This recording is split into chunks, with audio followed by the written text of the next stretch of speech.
2016 AB Calculus AB number 6. Here we go. The functions f and g have continuous second derivatives. Good to know. The table above gives values of the functions and their derivatives at selected values of x, 1, 2, 3, and 6. Let k equal this composite function. Write the equation for the line tangent to the graph of k at x equals 3. Let's just go ahead and jump right in and get started with the blue pen. Okay, so for number 6, part A, they are asking for the equation of a tangent line, so we're going to have to do this.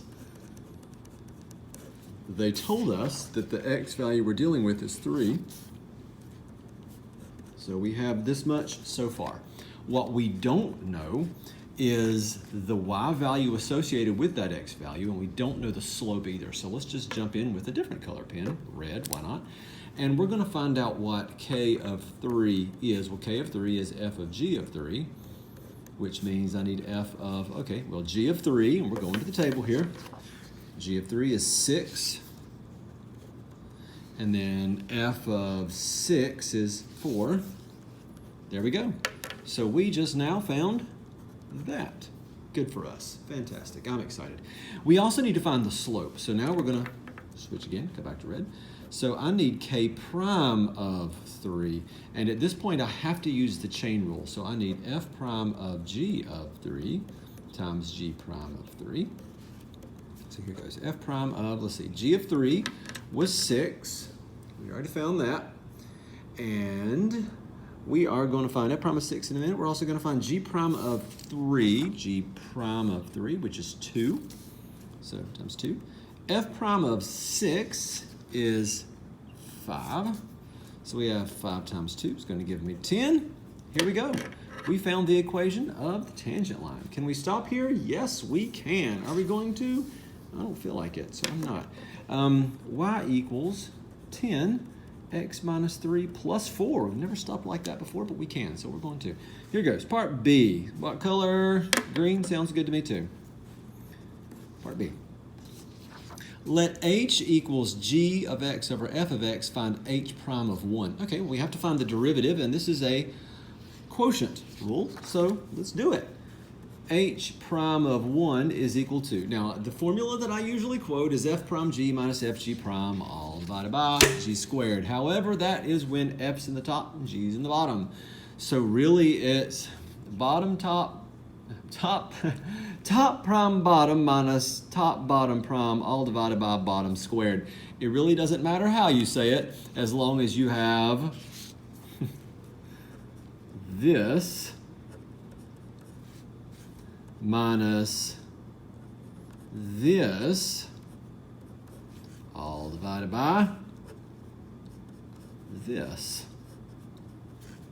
Okay, so we're going to look at the table. We're going to get these values. Everything we need, of course, is in that top row of the table right there. So g prime of 1 is 8. F of 1 is negative 6. It's negative 48. G of 1 is 2. F prime of 1 is 3. And again, f of 1 is negative 6. Let's just go ahead and call that what it is. That's 36. All right, that's going to give me negative 54 in the numerator, 36 in the denominator. Both of those are divisible by 4. No, they're not. By 2, and by 3, and by 9. Okay, by 18. So negative 3 over 2. Done. That one wasn't so bad.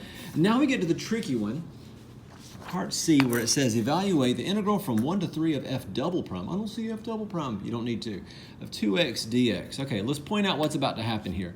When we begin to jump into this, we're going to realize that I'm taking the integral of something where there is a composite function. This one's u substitution, so I have to use this much more serious color. Purple. Here goes. Part C. The integral from 1 to 3 f double prime of 2x dx. Okay. As we move forward with this, you might be tempted to put a 1 and a 3. You can't. You don't. All right? And I'm just going to start integrating this. And if you're like, oh, I don't know the integral of f double prime. Yeah, it's f single prime, actually. And we'll get to that. So let's get moving. Again, we'll just use purple some more. The u is the inner function. The derivative of that would be 2 dx. I don't want 2 dx. I want 1 dx. And so I'm going to put a 1/2 right there. And so as I move forward, I'm going to have f double prime of u and then du, but wait, du isn't accompanied all by itself. Accompanied all by itself meaning alone. There's a 1/2. Let's put the 1/2 in the front. And no longer do I have a 1 here. I have 1 times 2. No longer do I have a 3. I have 3 times 2. There we go. Let's keep moving. Antiderivative of f double prime is f single prime. And that's going to go from 2 to 6. We do have a 1/2 here. I have 1/2 f prime of 6 minus, this pen better not be running out of ink, 1/2 f prime of 2. I feel like it is. Oh no! This is terrible. 1/2, let's see, f prime of 6, looking at my chart. Now I got a 5. Minus 1/2. Come on, pen, you can make it to the end of the problem. F prime of 2, that'd be -2. Given the rush she's got, Captain. Oh, we're good. We're good. Sorry, crisis averted. Oh no, we're not good. The pen just fell apart. And I got to put it together and not waste your time on this video. All right, so 1/2 of 5. So 5 halves. So I have 5 halves here.